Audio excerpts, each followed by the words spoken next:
Part 1. The firing. The moment Ethan Blackburn slammed his hand against the conference table, the entire 42nd floor went silent. Not quiet. Silent. The kind of silence that makes people stop breathing for half a second because they know something terrible is about to happen. Outside the glass walls of Blackburn Global Headquarters, Manhattan glowed under cold winter rain. Inside, million-dollar executives sat frozen around polished black marble while Ethan stared at the leaked merger documents spread across the table in front of him. Every page was stamped confidential. Every page had somehow reached the media 2 hours earlier. And Ethan Blackburn was furious. "Somebody in this building sold me out," he said slowly. His voice wasn't loud. That made it worse. At 39 years old, Ethan had built one of the largest tech investment companies in America by controlling every room he entered. People feared him because he rarely lost control. But tonight, anger sat visibly behind his eyes. The merger was supposed to change everything. A $12 billion deal. Months of negotiation. Years of positioning. And now financial reporters were already dissecting private information online before contracts had even been signed. One executive nervously adjusted his tie. Another avoided eye contact entirely. Rain hit the skyscraper windows in soft rhythmic taps, while Ethan scanned the room like he was searching for someone to destroy. Then his eyes stopped. Not on an executive. Not on legal counsel. Not on security. On the cleaning cart parked quietly near the doorway. And beside it stood Angela Brooks. The maid froze immediately when his attention landed on her. She was in her early 30s, wearing a gray housekeeping uniform with tired sleeves and simple black shoes that had clearly seen too many long shifts. A folded cleaning towel rested nervously in her hands. She looked completely out of place among billionaires, which suddenly made her look guilty. Ethan stepped toward her slowly. "How long have you been standing there?" Angela blinked. "Sir." "How long?" he repeated colder. I was just cleaning after. You were outside my office earlier today." It wasn't a question. Angela swallowed hard. "Yes, sir, but only for a few minutes." The room shifted uncomfortably. Ethan's security chief stepped closer. Ethan picked up one of the leaked papers. "These documents were inside my private office this morning." Angela's face immediately lost color. "I never touched your papers. But you were there. I clean your office every Tuesday and Thursday. You had access." Angela shook her head quickly now. "No, sir, please." Ethan moved closer. When people get desperate, they make desperate decisions. That hit the room hard. Because everybody knew what he meant. Single mother. Low salary. Cleaning staff. Easy target. Angela's eyes immediately filled with tears. "I would never steal from you." Ethan's jaw tightened. "Then explain how confidential merger documents ended up online." "I don't know." Convenient answer. "It's the truth." Her voice cracked slightly, and somehow that only irritated Ethan more. Because deep down, exhaustion and grief had already poisoned his judgment long before tonight. 3 years earlier, Ethan had buried his 8-year-old daughter after a drunk driving accident. Since then, the version of him that trusted people had disappeared. Now he trusted data. Contracts. Control. Not emotions. Never emotions. Security stepped forward again. "Sir, should we escort her downstairs?" Angela looked horrified. "No, please. I didn't do anything." Ethan stared at her another long moment, then made the decision that would change everything. Terminate her employment immediately. The words dropped like concrete. Angela's breath caught instantly. "Sir, please, this job is all I have. You should have thought about that before selling company property." "I didn't." The sudden desperation in her voice shocked the room. Tears rolled down her cheeks now. "I swear on my daughter's life, I didn't take anything." For one tiny second, Ethan hesitated, just slightly, because something about the way she said daughter disturbed him unexpectedly. But then his phone buzzed again with another news alert about the leaked merger. And whatever softness almost surfaced disappeared immediately. "Escort her out." Security gently took Angela's arm. She looked shattered. Not angry. Not manipulative. Just devastated. And somehow that should have mattered more than it did. As they led her toward the elevators, Ethan turned away first. That was his final mistake. Because he didn't see the little girl standing near reception downstairs clutching a faded blue backpack. Lily Brooks had been sitting quietly for almost an hour coloring in an old notebook while waiting for her mother's shift to end. The moment she saw Angela crying, she jumped to her feet. "Mom." Angela quickly wiped her face. It's okay, baby. But children always know when adults are lying. Lily looked at the security guards beside her mother, then at the cardboard box carrying her mom's belongings, then back at Angela's tears. Her tiny voice became painfully small. Mom. Angela knelt immediately despite shaking hands. It's okay. But Lily asked the question anyway. The question Ethan Blackburn would later hear over and over in his mind. Did we do something bad? Angela broke completely after that. Not loudly, not dramatically, just silently. The kind of heartbreak that happens when someone is too exhausted to even cry properly anymore. Upstairs, Ethan stood alone inside his office, staring over Manhattan while reporters on television discussed the merger disaster.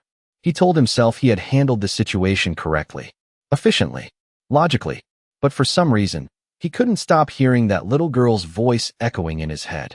Did we do something bad?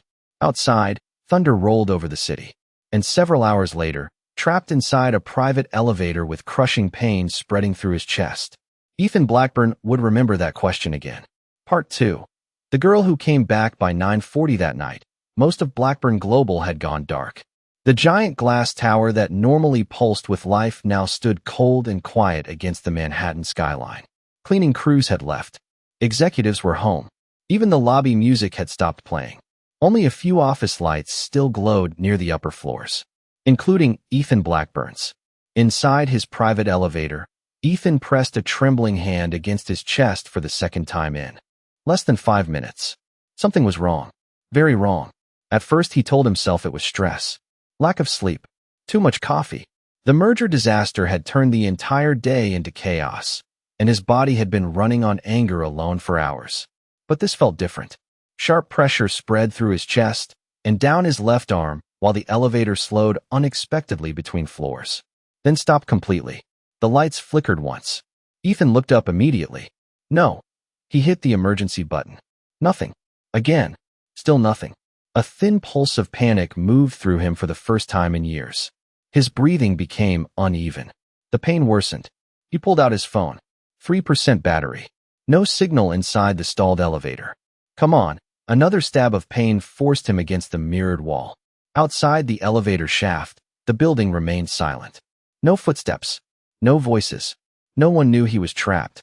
And several floors below, the last person Ethan expected to see again walked through the revolving lobby doors carrying a small blue backpack. Lily Brooks held something tightly in her hand as she hurried toward reception. The security guard looked surprised. Sweetheart, the building's closed. I know, Lily said softly.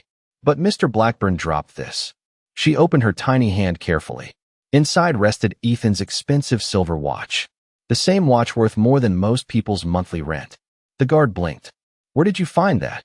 Near the elevators when Mom was leaving. The older man exhaled slowly. Most people would have kept it, especially after what happened earlier. But Lily stood there honestly trying to return it. The guard rubbed his forehead tiredly. That man had a rough day.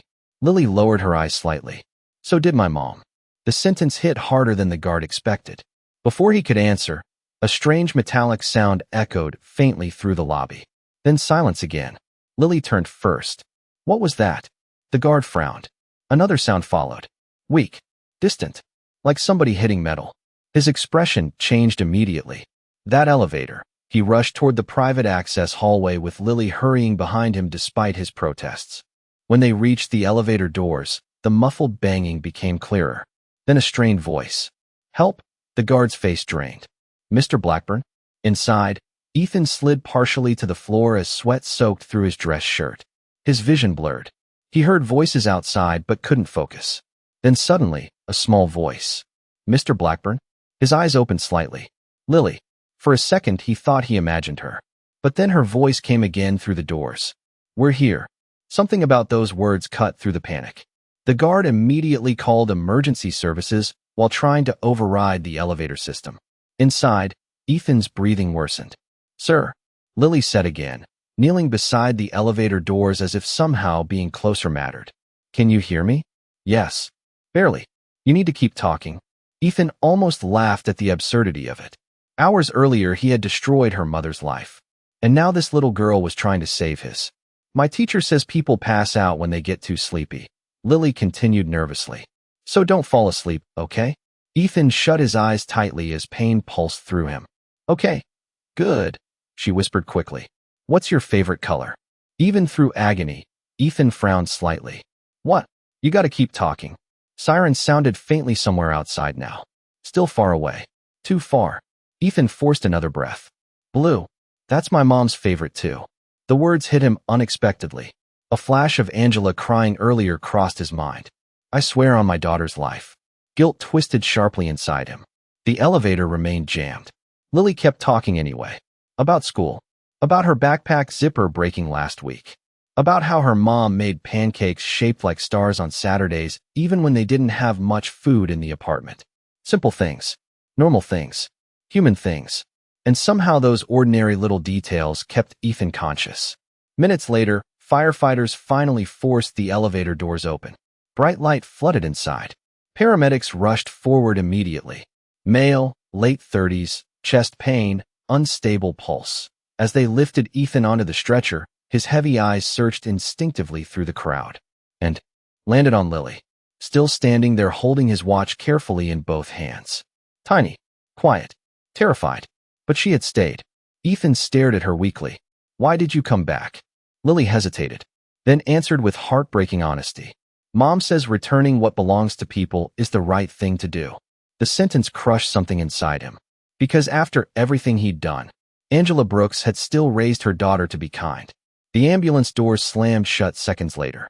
And as the sirens disappeared into the rainy Manhattan night, Ethan Blackburn realized something terrifying. The little girl he barely noticed earlier was now the only reason he was still alive. And before sunrise, he would learn something even worse. Angela Brooks had been telling the truth all along. Part 3. The secret behind the leak. Ethan Blackburn woke to the sound of machines. Soft beeping. Muted footsteps. Rain tapping gently against hospital windows somewhere nearby. For several long seconds, he stared blankly at the ceiling without recognizing where he was. His chest felt heavy. His throat dry. Then memory returned all at once. The elevator. The pain. The little girl's voice outside the doors. His eyes shifted slowly across the private hospital room until they stopped at the chair near the window. Empty. For some reason, disappointment hit him unexpectedly. A doctor entered moments later carrying a tablet. You're lucky, he said calmly. Another 15 minutes without medical attention could have ended very differently. Ethan swallowed slowly. How long was I out? A few hours. The doctor studied him carefully. You've been under extreme stress. Ethan almost laughed at that. Stress was the foundation of his entire life. The doctor continued speaking about rest, medication, recovery plans, but Ethan's focus drifted elsewhere. To a little girl sitting outside an elevator asking him his favorite color so he wouldn't die. When the doctor finally left, Ethan reached for his phone. 43 missed calls. 12 emails marked urgent. 3 board messages. And 1 internal security report. His thumb stopped immediately. The subject line read, Urgent update, leak. Investigation findings. Ethan opened it. As he read the first paragraph, his expression changed completely. Then colder. Then still. Angela Brooks had never accessed the merger files. Security logs proved she wasn't even inside his office long enough to touch the documents. Instead, timestamps showed another executive entering Ethan's office nearly an hour later using internal override clearance. Marcus Hale, Ethan's longtime business partner. One of the only men he trusted completely. Ethan sat motionless staring at the screen, while anger mixed violently with shame. Marcus had leaked the merger information himself. Not for revenge. For profit. The leak manipulated stock movement before the public announcement. Millions had already been redirected through shell accounts linked to overseas investors. And Angela had simply been convenient. Easy to blame. Easy to sacrifice. Ethan lowered the phone slowly, then remembered her face when security escorted her away. I swear on my daughter's life. A wave of nausea rolled through him stronger than the chest pain had. Because she hadn't just been innocent. She had begged him to believe her. And he hadn't even tried. A knock interrupted his thoughts. His assistant Claire entered carefully carrying paperwork. Relief crossed her face immediately when she saw him awake. Oh, thank God. Ethan looked at her. Where's Angela Brooks? Claire hesitated. We haven't been able to contact her. Find her. Ethan, the board is already dealing with. I don't care about the board right now. The sharpness in his voice stunned even her. Silence settled briefly across the room. Then Ethan asked quietly, "Did she know?" Claire frowned slightly. "Know what?" "That she was innocent, but I'd already decided she was guilty." Claire didn't answer. She didn't need to. Ethan looked away toward the rain-covered windows. 3 years earlier, after losing his daughter Ava, something inside him had hardened permanently. People called it strength because it made him successful. But sitting in that hospital room, he finally saw it for what it really was. Emotional cowardice. It had simply become easier to stop trusting people than risk losing them again. And Angela Brooks had paid the price for that. Hours later, after signing discharge papers against medical advice, Ethan sat alone in the back seat of his black town car while Manhattan blurred past outside. "Office?" the driver asked. Ethan stared through the window silently, then shook his head. "No." The driver looked surprised through the mirror. "Where to, sir?" Ethan checked the address from Angela's employee file again. A small apartment building on 8th Street in Brooklyn. The kind of neighborhood he normally passed without seeing. "Take me here." The car moved downtown through wet streets glowing with reflections from neon signs and late-night diners. Ethan leaned back slowly, exhausted, but not physically, emotionally, because for the first time in years, guilt had found a way through the walls he built around himself. And somehow the worst part wasn't nearly dying. It was remembering Lily's face while her mother lost everything. "Mom, did we do something bad?" Ethan closed his eyes tightly. No child should ever ask that question, especially not because of him. The car finally slowed near a narrow street lined with aging apartment buildings and flickering laundromat signs. Rain still fell lightly. Ethan looked out the window toward apartment 4B. One dim kitchen light glowed inside. The driver waited quietly, but Ethan didn't move, because suddenly he realized something uncomfortable. He had no idea how to apologize to people he had hurt. And upstairs, completely unaware he was sitting outside, Angela Brooks was opening a letter that would change everything again. Part 4. The apartment on 8th Street. The apartment was smaller than Ethan imagined. Not dirty, not broken, just tired. The kind of tired that comes from people fighting every month simply to stay afloat. From his car parked across the street, Ethan watched the narrow 4th-floor kitchen window glow softly against the rainy Brooklyn night. Inside, shadows moved slowly. Angela and Lily. For reasons he couldn't fully explain, he remained sitting there long after the driver quietly asked if he wanted to go inside. Because this world felt unfamiliar to him. Not geographically, emotionally. Ethan Blackburn owned penthouses overlooking Central Park, vacation homes that sat empty most of the year. A private jet he barely noticed anymore. But this tiny apartment somehow felt more real than any place he'd lived in years. Upstairs, Lily sat at the kitchen table coloring while Angela carefully opened another overdue bill. The exhaustion on her face looked heavier now than it had earlier at the office. Losing that job wasn't just embarrassing. It was catastrophic. She folded the notice quietly before Lily could read it. "Mom." Angela forced a smile immediately. "Yes, baby. Are we gonna move?" The question hit hard. Children always noticed more than adults wanted them to. Angela crossed the room slowly and brushed Lily's curls gently away from her forehead. "No, you promise?" Angela hesitated. Only half a second. But Lily noticed anyway. "I'm gonna find another job," Angela said softly. Lily looked down at her coloring book. Because of what that man said, Angela's expression tightened slightly. She hated that Lily had witnessed any of it. He was upset. He was mean. The honesty almost made Angela smile despite everything. Sometimes people say things when they're angry. But you didn't do it. Angela looked away briefly. "No," she whispered. "I didn't." Down on the street below, Ethan gripped the steering wheel tighter after hearing those words through the slightly lowered window. The shame hit differently now. Because inside the office, Angela had looked like an employee. Replaceable. Forgettable. But here, she was just a mother trying not to fall apart in front of her daughter. And somehow that made what he'd done feel uglier. Inside the apartment, Lily suddenly brightened slightly. "I forgot." She jumped from her chair and ran toward her backpack. Angela frowned. "What is it?" Lily proudly pulled out Ethan's silver watch receipt from the hospital nurse. "The billionaire's alive." Angela blinked. "What?" "The man from your work. The ambulance people said he's okay." Confusion crossed Angela's face instantly. "What are you talking about?" Lily froze slightly. then realized she never explained what happened after returning the watch. Over the next minute, she told the entire story. The elevator, the chest pain, calling 911, talking to Ethan while waiting for help. Angela's face slowly lost color. You went back to that building alone? I wanted to return his watch. Lily. He looked really scared, Mom.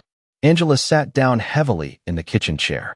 Part of her wanted to be angry, but another part understood immediately why her daughter stayed. Because Lily had inherited something Angela fought hard to protect in her. Compassion, even after life disappointed you, even after people hurt you. Mom. Angela looked up. Are rich people lonely? The question caught her completely off guard. Why would you ask that? Lily shrugged slightly. He looked lonely. Down in the car, Ethan closed his eyes. That little girl saw too much. The driver shifted awkwardly in the front seat. Sir, should I wait longer? Ethan stared toward the apartment window again. Then something unexpected happened. The kitchen curtain moved. Angela looked directly down toward the street, toward his car. Their eyes met for one brief second through rain and glass. Recognition hit instantly. Ethan's chest tightened. Angela didn't wave, didn't smile, didn't look angry either. Just tired. Very tired. Then she slowly closed the curtain. That somehow felt worse. Ethan leaned back against the seat silently. He could walk upstairs right now. Explain everything. Apologize. Offer money. Fix it. That's what powerful men usually did. But deep down he already understood something important. Money wasn't the real damage. Humiliation was. Distrust was. Making an innocent woman feel worthless in front of her child was. And for the first time in years, Ethan Blackburn realized there might not be a quick solution powerful enough to erase what he'd done. But upstairs in apartment 4B, Lily walked quietly toward the window one more time after her mother went to the bathroom. She pulled the curtain aside slightly, and when she saw the Blacktown car still waiting outside in the rain, her expression changed completely, because somehow she knew exactly who was sitting inside it. Part 5. Good people make mistakes too. The next morning, Ethan Blackburn did something nobody inside Blackburn Global had ever seen before. He canceled every meeting. Board members waited in conference rooms. Investors called repeatedly. 3 different executives stood outside his office asking for signatures. Ethan ignored all of them. Instead, he sat alone staring at a child's drawing placed carefully on his desk. Lily had slipped it into his coat pocket the night before without him noticing. It showed 3 stick figures standing beneath a crooked yellow sun. One was clearly Angela. One was Lily. And the tall figure beside them wore a blue tie. At the bottom, written in uneven pencil letters, were the words, "Thank you for staying alive." Ethan swallowed hard. He hadn't received something handmade in years. Not since Ava. The memory hit unexpectedly fast. His daughter used to leave tiny drawings across the penthouse whenever he traveled for work. Most of the time, he barely noticed them back then. Now he would have traded everything he owned to see one more. A soft knock interrupted his thoughts. Claire stepped inside carefully. They found Marcus. Ethan's expression darkened instantly. Where? Trying to leave the country. For a moment, old Ethan almost returned. Cold, controlled, ruthless. But then his eyes drifted back toward Lily's drawing. Something inside him felt different now. Tired of anger. Handle it legally, he said quietly. Claire looked surprised. That's it. Ethan leaned back slowly. Destroying people clearly hasn't made my life better. Later that afternoon, Ethan stood outside Angela's apartment, holding a small paper bag from a neighborhood bakery. Not flowers. Not money. Just warm cinnamon rolls Lily had pointed at through the bakery window days earlier. When Angela opened the door, her face tightened immediately. You shouldn't be here. I know. You embarrassed me in front of my child. Ethan lowered his eyes briefly. I know that too. Angela crossed her arms protectively. You can't fix everything with money, Mr. Blackburn. I didn't bring money. Lily suddenly appeared behind her mother. Her eyes widened instantly. You came back. Ethan managed the smallest smile. Yeah. Lily noticed the bakery bag immediately. You remembered. Angela sighed softly under her breath. Before she could stop her, Lily stepped forward and took the bag carefully. Thank you. The apartment filled with awkward silence. Then Lily looked up at Ethan innocently. Mom says good people can still make mistakes sometimes. The words landed directly in his chest. Because nobody had called him a good person in a very long time. Not even himself. Angela looked embarrassed immediately. Lily, But Ethan stopped her gently. No, she's okay. His voice sounded rougher now, almost emotional.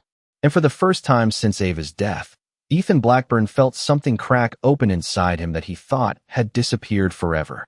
But neither of them noticed the black SUV parked quietly across the street, or the man inside it watching the apartment window carefully with cold eyes. Marcus Hale wasn't finished yet. Part 6. The truth comes out. The media exploded 2 days later. Every major business network carried the same headline. Blackburn Global Executive under federal investigation. Photos of Marcus Hale flashed across television screens while reporters discussed fraud, insider trading, and leaked merger documents. Inside Blackburn Global headquarters, employees whispered nervously through hallways as federal agents moved through offices collecting evidence. And in the middle of the chaos, Ethan Blackburn walked straight into the main lobby where Angela Brooks stood frozen beside reception. She had only returned to clear out the last of her belongings. The entire room fell silent when Ethan approached her. No assistants, no lawyers, no security, just him.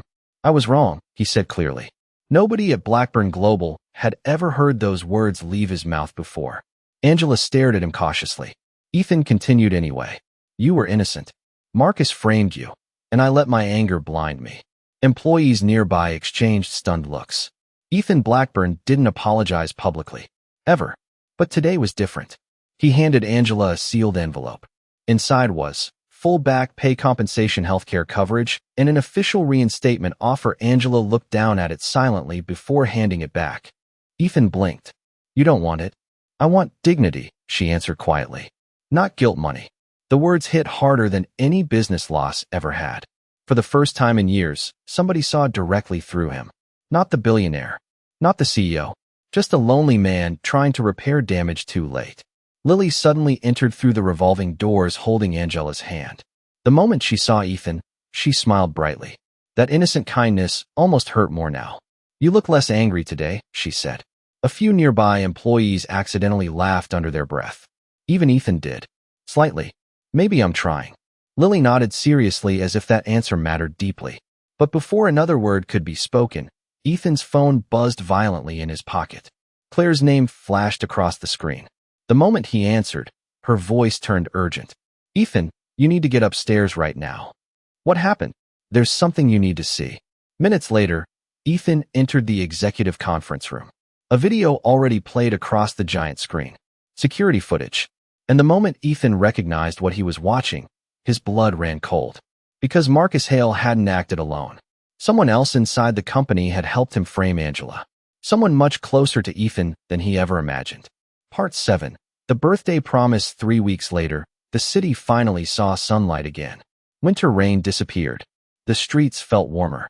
And for the first time in years, Ethan Blackburn found himself standing inside a dollar store, holding pink birthday decorations. He still couldn't believe it either. You seriously don't know how to blow up balloons? Lily asked. Ethan looked offended. I run a billion-dollar company. That's not a yes. Angela covered her smile quickly while unpacking paper plates inside the apartment. Somehow, against all logic, this tiny kitchen had slowly become the most peaceful place in Ethan's life. No board meetings. No negotiations. No pretending. Just laughter. Real laughter. Lily's 10th birthday wasn't supposed to happen this year. Angela had quietly admitted she couldn't afford a party after losing weeks of work during the scandal. So Ethan made a decision. No expensive gifts. No grand gestures. Just one good memory. By evening, the apartment looked completely transformed with handmade decorations and cheap balloons taped unevenly to walls. And Lily loved every second of it. This is the best birthday ever, she whispered. The sentence caught Angela off guard emotionally. Because children often said what adults desperately needed to hear. Later that night, after pizza, cake, and a fiercely competitive board game Ethan somehow lost to a 10-year-old twice in a row, Lily disappeared briefly into her bedroom. When she returned, she carried a folded piece of paper carefully in both hands. For you, she told Ethan. He opened it slowly. Inside was a colored drawing. 3 people sitting together at a table laughing. Angela, Lily, and him. At the top she had written, "Families don't have to match to feel real." The room became very quiet. Angela looked away first, overwhelmed. Ethan stared at the drawing much longer than anyone expected. Because deep down, something terrified him. Not business failure. Not losing money. Hope. Hope meant caring again. And caring meant risking loss again. Lily suddenly tilted her head. You miss your daughter today, don't you? Ethan froze completely. Angela's eyes widened instantly. Nobody had told Lily about Ava. Nobody. Ethan's voice lowered carefully. How did you know I had a daughter? Lily hesitated, then pointed quietly toward the small bracelet Ethan still wore every day beneath his watch. The bracelet Ava made years ago. The one he never removed. And in that exact moment, Ethan realized something unbelievable. This little girl had been seeing his pain long before he ever noticed hers. Part 8.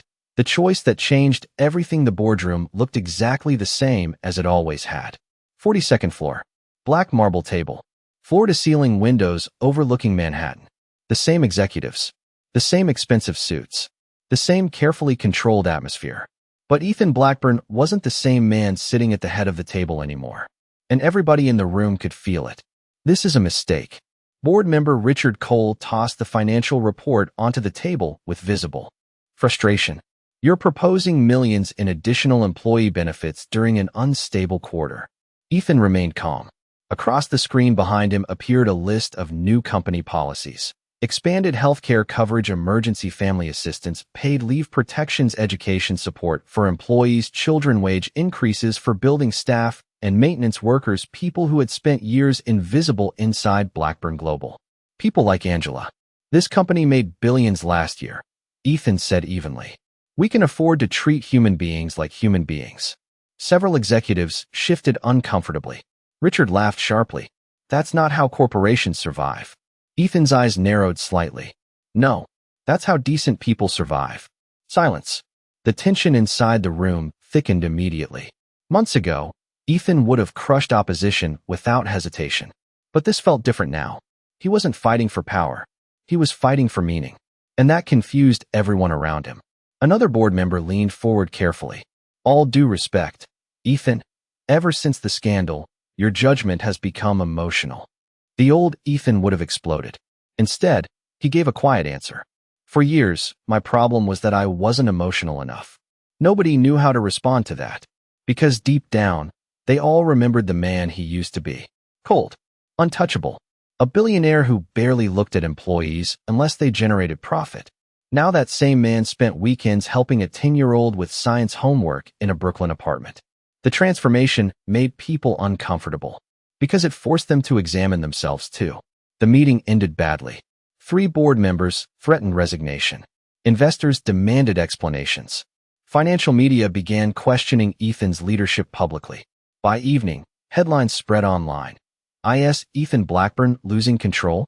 But none of that bothered him as much as the voicemail waiting on his phone afterward. Angela's voice sounded hesitant. Lily's school play is tonight. She asked if you were still coming. Ethan checked the clock instantly. 7:12 p.m. His charity gala started in less than an hour. 500 guests. Major press. Coverage. Important investors. Missing it would create another wave of rumors.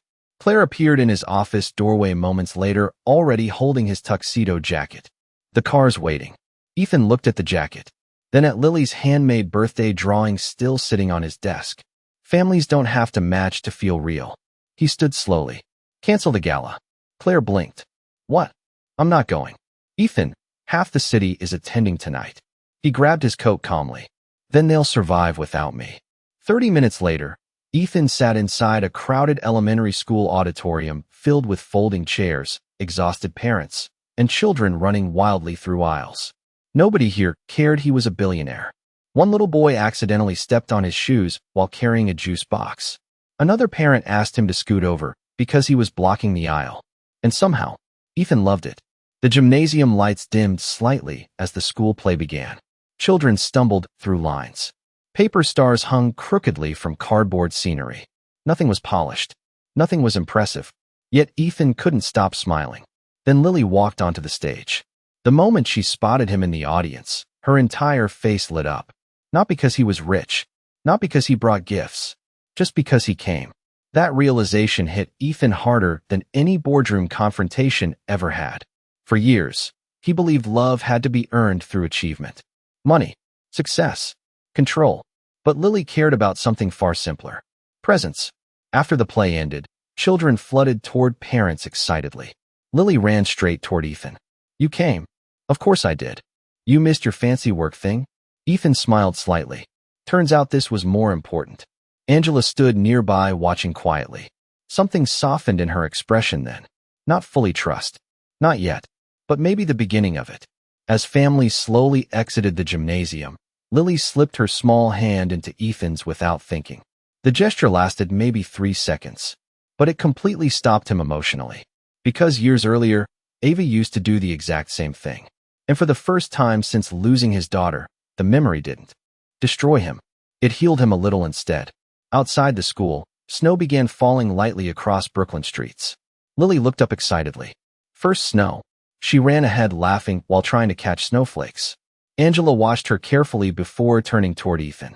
She talks about you constantly now. Ethan looked down briefly. I hope that's okay. Angela studied him for a long moment, then quietly admitted something he never expected to hear. She hasn't laughed this much in a very long time. Neither had he. But before another word could be spoken, Ethan's phone buzzed again. Claire. Urgent. He answered immediately. Her voice came fast. Ethan, there's been another leak.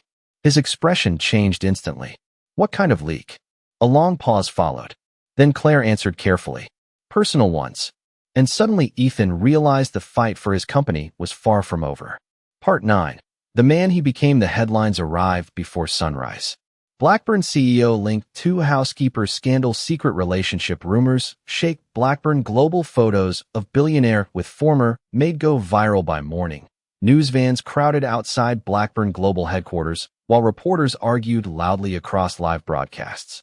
Blurry photos showed Ethan carrying grocery bags into Angela's apartment building. Another showed him sitting beside Lily at the school play. One particularly cruel article implied Angela had manipulated him emotionally for money. Inside the executive offices, panic spread quickly. Investors threatened withdrawal. Board members demanded emergency meetings. Claire stood inside Ethan's office holding a stack of printed articles. This is getting ugly. Ethan barely looked at them. Because across the room, on the corner of his desk, sat Lily's drawing. Still there. Still more important than everything else. They're going after Angela now. Claire continued carefully. That finally got Ethan's attention. His expression hardened immediately. Where is she? At home. Reporters already found the building. Ethan grabbed his coat instantly. 20 minutes later, his black town car stopped outside Angela's apartment.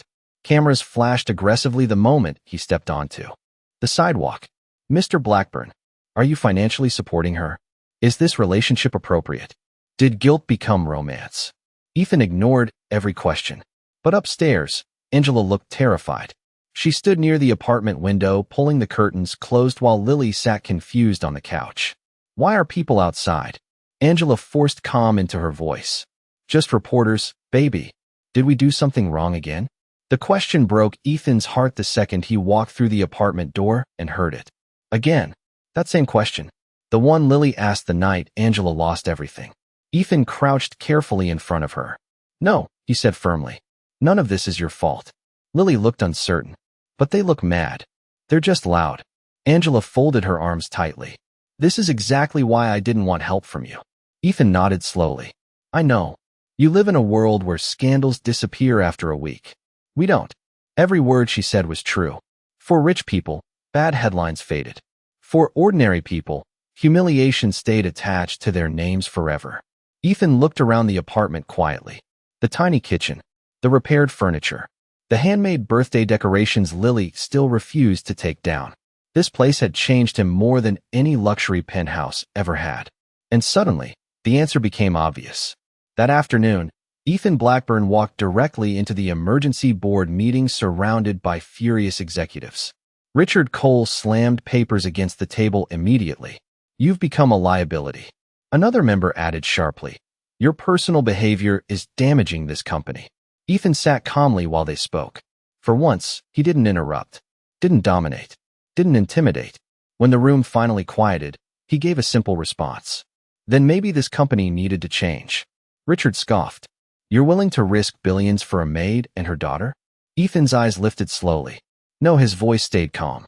I'm willing to risk billions because for the first time in years, I remembered how to be human. Silence filled the room. Real silence. The kind people feel when truth makes them uncomfortable. Then Ethan did something nobody expected.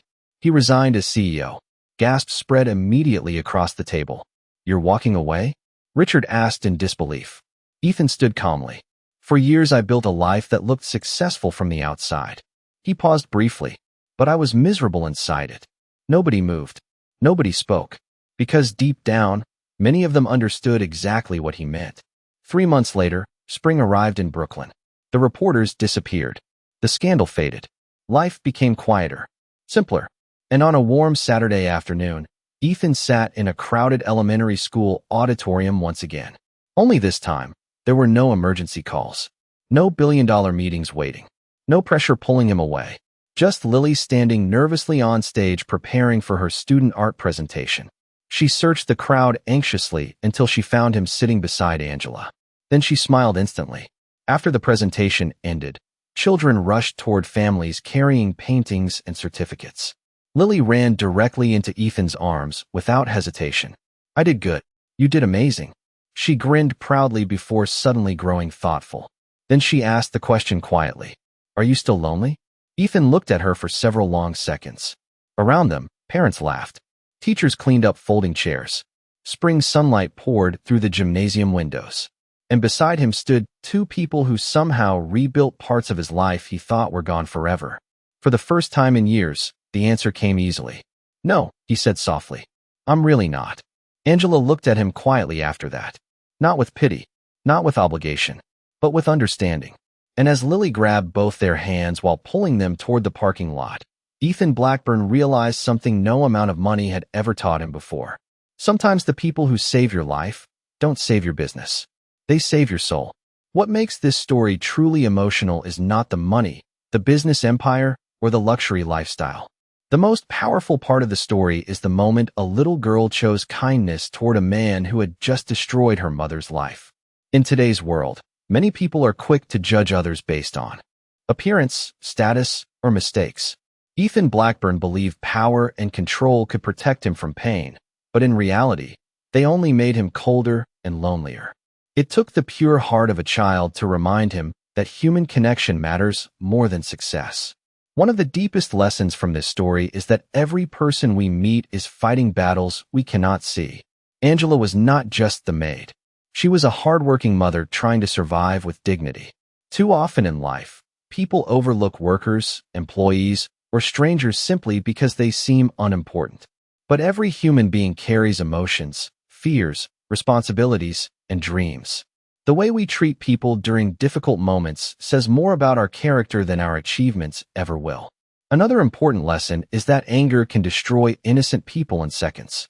Ethan allowed stress and grief to control his judgment, and one emotional decision nearly ruined a family. Many viewers may recognize this in their own lives. Sometimes we speak too quickly, accuse too quickly, or hurt people before knowing the full truth. This story reminds us to slow down, listen carefully, and never let pain turn us into someone without compassion.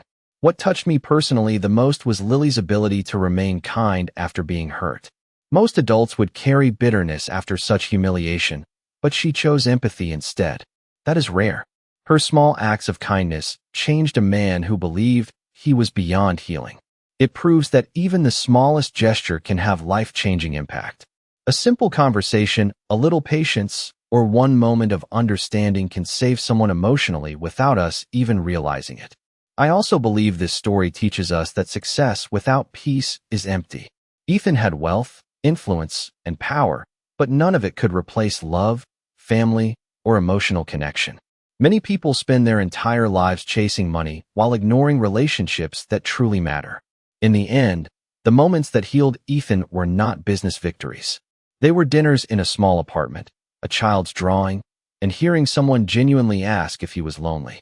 This story was created with educational and inspirational intentions, encouraging viewers to reflect on kindness, forgiveness, empathy, and the importance of treating others with humanity regardless of social status or financial background. The emotional journey is meant to inspire people to become more understanding, more patient, and more compassionate in everyday life. From my personal perspective as the writer of this content, I believe kindness is still one of the most powerful forces in the world. I believe lonely people often hide behind success, pride, or anger because they are afraid of being hurt again. I believe children sometimes understand human emotions better than adults do. I believe forgiveness is not weakness, but emotional strength. I believe one sincere apology can change a person's life. I believe many hardworking people simply want dignity, not pity. I believe emotional wounds are often invisible, but very real. I believe true wealth is having people who genuinely care about your existence. I believe small moments of compassion can completely redirect someone's future. And I believe stories like this matter because they remind us to become softer in a world that constantly teaches people to become cold. The story above contains some creative elements and the use of AI technology, with the purpose of providing meaningful entertainment and delivering valuable, inspiring life lessons to viewers and listeners.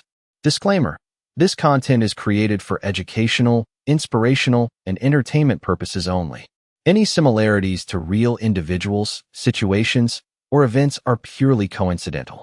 The message of this story is intended to encourage empathy, kindness, emotional awareness, and positive human values in everyday life.